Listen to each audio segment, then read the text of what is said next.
Voilà, je viens de recevoir mon pH mètre, hein. C'est un pH mètre qui est vendu par Etex City. Ce pH mètre va vous permettre de regarder le pH de votre piscine, de votre aquarium ou autre bassin ou de votre eau de robinet pour voir si elle n'est pas trop acide, etc. Donc c'est important, c'est bien de le vérifier de temps en temps. Donc on va voir le contenu de la boîte et après on regardera comment ça fonctionne. Donc comme vous pouvez le voir, c'est une boîte carton hein, qui protège bien votre pH mètre. Donc on va l'ouvrir. Voilà. Donc à l'intérieur de cette boîte, on a un petit coffret qui contient le pH mètre et le mode d'emploi du pH mètre. Donc il doit être en plusieurs langues. Donc c'est anglais, allemand et français sur la première page. Donc on doit les retrouver aussi ici. Là c'est l'allemand, français doit être juste derrière. Donc voilà la partie française. Donc là vous allez pouvoir lire le mode d'emploi du pH mètre en français. Donc les indications, comment le calibrer. Enfin, déjà ici la présentation du pH mètre. Ici vous avez comment le calibrer. C'est important, parce que c'est un pH mètre qu'il vaut mieux calibrer pour avoir de bons résultats, sinon vous ne savez pas, il n'y a aucune comparaison possible. La façon de le faire, voilà. Et puis après, ce que contient le boîtier. Vous avez tout ici. Donc c'est pas mal. Voilà. Hop, je l'ouvre. Donc à l'intérieur de ce boîtier, on a les solutions étalons, ici. Voilà, vous en avez 4. Ce qui va vous permettre d'étalonner l'appareil avec différents pH. On a un jeu de piles. On a le pH mètre qui est bien bloqué. Donc il ne bougera pas, vous êtes tranquille. Et on a un tournevis. Donc le pH mètre ici, vous avez de quoi le bloquer pour prendre la mesure ou dans votre poche, sur votre poche, si vous vous promenez avec, vous pouvez le bloquer comme ça. Ici, vous avez le bouton on-off.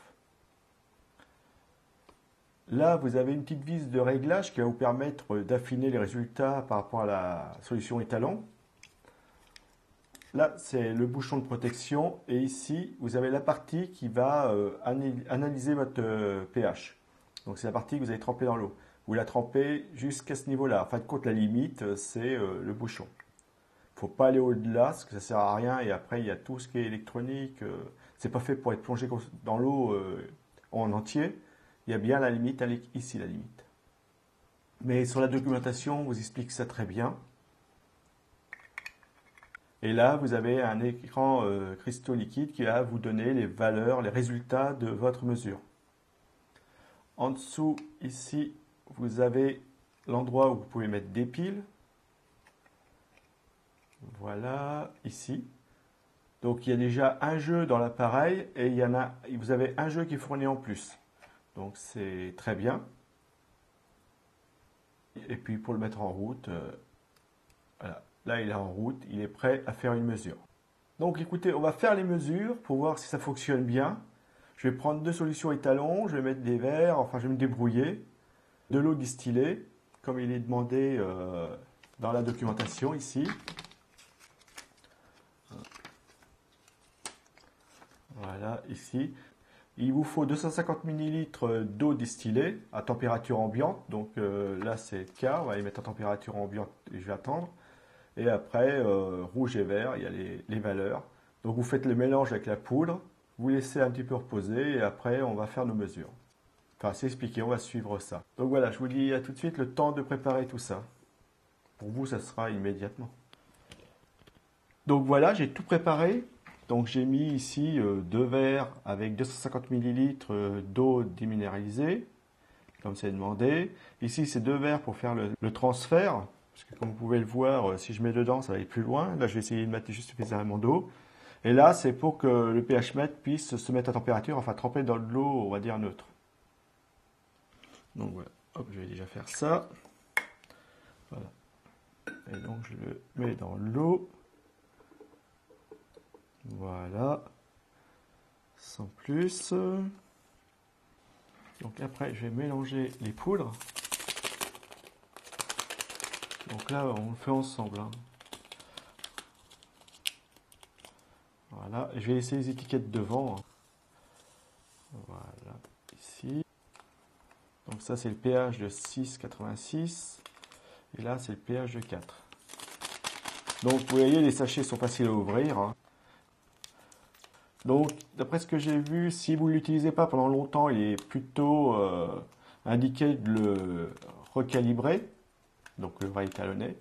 Et si vous l'utilisez avec une fréquence trop élevée, c'est pareil. Vous devez, pendant un mois par exemple, vous l'utilisez beaucoup, il vaut mieux que le recalibrer. Donc, on va mélanger. Voilà. On va prendre une autre pour celle-ci. Donc, il faut bien que la poudre soit dissoute, hein.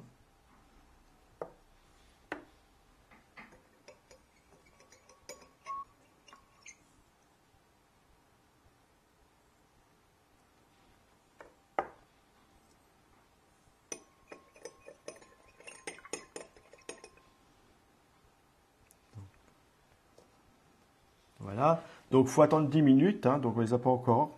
On va attendre un petit peu. Donc voilà, j'ai fait mes solutions étalons, c'est OK, donc de chaque valeur. Là, ça fait plus de 10 minutes qu'on attend. Donc ce que je vais faire, c'est que je vais transférer un petit peu de cette eau dans chacun des verres qui est sur le côté, pour pouvoir, à peu près le même niveau que ça, pour pouvoir mettre l'électrode dedans. Donc voilà, j'ai transféré de l'eau dans chacun des verres. Donc maintenant, ce que je vais faire, c'est que je prends mon électrode et je vais la mettre dans la solution étalon pH 6,86. Donc c'est ce qu'on va faire en premier. Donc là, sortir, allumer le pH mètre. Donc je l'allume. Voilà, il est allumé. Et maintenant, donc je mets le pH mètre ici. Donc voilà. Le niveau il est bon. Donc il faut le remuer doucement. Voilà. Voilà.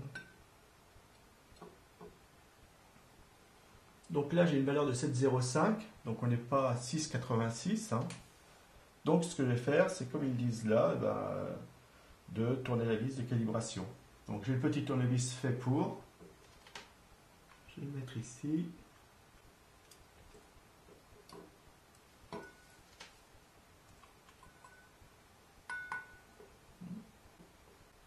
Donc quand je tourne, ça diminue bien la valeur.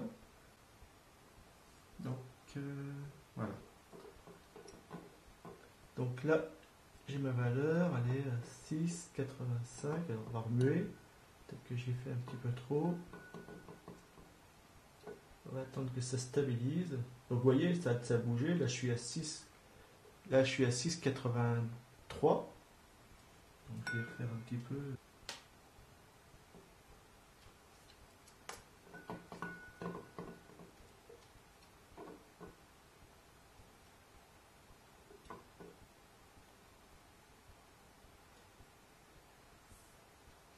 Voilà, 6,86. Donc on attend bien que la valeur soit stabilisée. Donc là j'ai bien 6,86, hein. Vous pouvez le voir comme moi. Donc c'est correct. Par rapport à la solution étalon, je suis bien à 6,86. C'est correct. Donc maintenant, il faut que je fasse la même chose avec la solution étalon à 4. Donc je sors l'électrode. Voilà. Alors il faut y aller doucement avec cette partie-ci, là. Il y a la partie électrode. Donc, et maintenant, je vais le mettre dans la partie à 4. Voilà, je tourne. Et là, je suis à 3,98. Donc je vais y retoucher un petit peu pour le mettre à 4.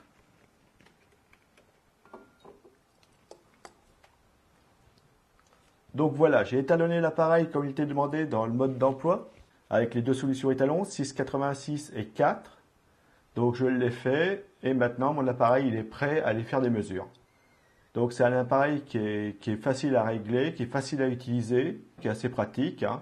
comme vous pouvez le voir. Vous avez de quoi ici l'attacher au verre. Ici, par exemple, à votre support, vous pouvez l'attacher comme ça. C'est fait exprès, voilà. Comme ça, vous êtes sûr qu'il ne va pas bouger, il va rester en place. Ou alors à votre poche de veste, etc. si vous faites des prélèvements à plusieurs endroits. Donc c'est un appareil que je vous recommande. Il fonctionne très bien.